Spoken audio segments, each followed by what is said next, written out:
এই দেশের মানুষের মুক্তি। এক সূত্রে ভাবার একমাত্র নেতা মৌলানা আব্দুল হামিদ খান ভাসানী,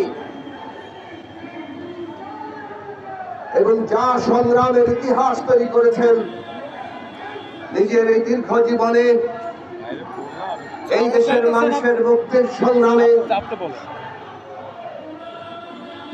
আজকের বাংলাদেশে 54 বছর পরেও আমরা সেই সংগ্রাম থেকে দিশা খুঁজি, কিভাবে আমরা ভবিষ্যতে এগোবো।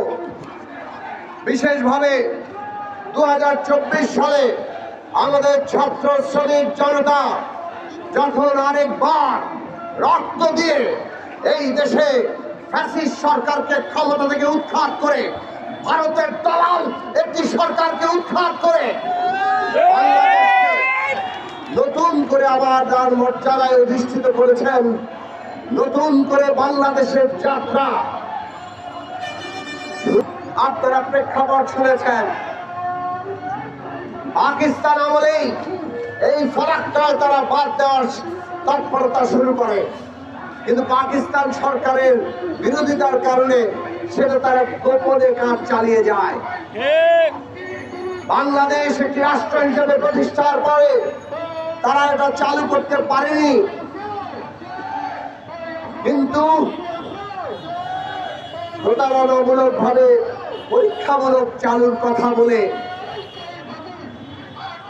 10 দিন তারা চালু করবে, এইরকম 10 দিন চালুর কথা বলে আর সেটা তারা বন্ধ করেনি।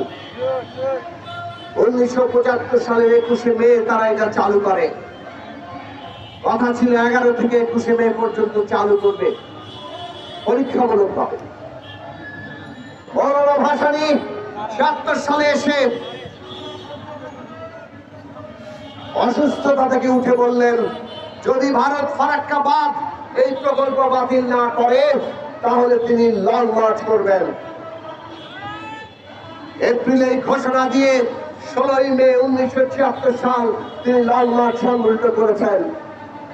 এই দেশের মানুষ তার ডাকে ওই রকম এই গরমের দিনেও সারা দেশের মানুষ রাজশাহীতে জড়ো হয়েছে। লক্ষ লক্ষ মানুষ সেই রাজশাহী থেকে চাঁপাইনবাবগঞ্জ হয়ে শিবগঞ্জ থানার কামসাটে গিয়ে উপস্থিত হয়েছিল। মৌলানা ভাসানীর এই লং মার্চ সারা পৃথিবীতে আলোড়ন সৃষ্টি করেছিল, আর তার ফলে ভারত সরকারও চাপের মধ্যে পড়ে।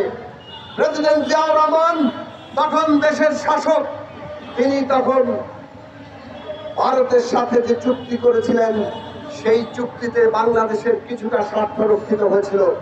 অন্তত পক্ষে গ্যারান্টি ক্লজ দিয়ে কতটুকু পানি আমরা পাবো তার একটা ব্যবস্থা তখন করা হয়েছিল। মৌলানা ভাসানী বলেছিলেন, এই নদীর পানির উপরে কেবল মানুষের অধিকার নেই, নদীকে বাঁচিয়ে রাখতে হবে। নদী বাঁচতে হলে নদীর পানির প্রবাহ দরকার। নদীতে যে জীবন আছে, সমস্ত জীবনকে বেঁচে থাকতে হলে তার প্রবাহ ঠিক থাকতে হবে। পশু পক্ষী সাপ ব্যাঙ সকলেই কিন্তু এই পানির চক্রের সাথে যুক্ত। সবার অধিকার, সকল প্রাণের হক এই নদীর মধ্যে। নদী যদি না থাকে তাহলে ভারত, বাংলাদেশ, ওই বাংলা, এই বাংলা সকলেই কিন্তু ক্ষতিগ্রস্ত হবে।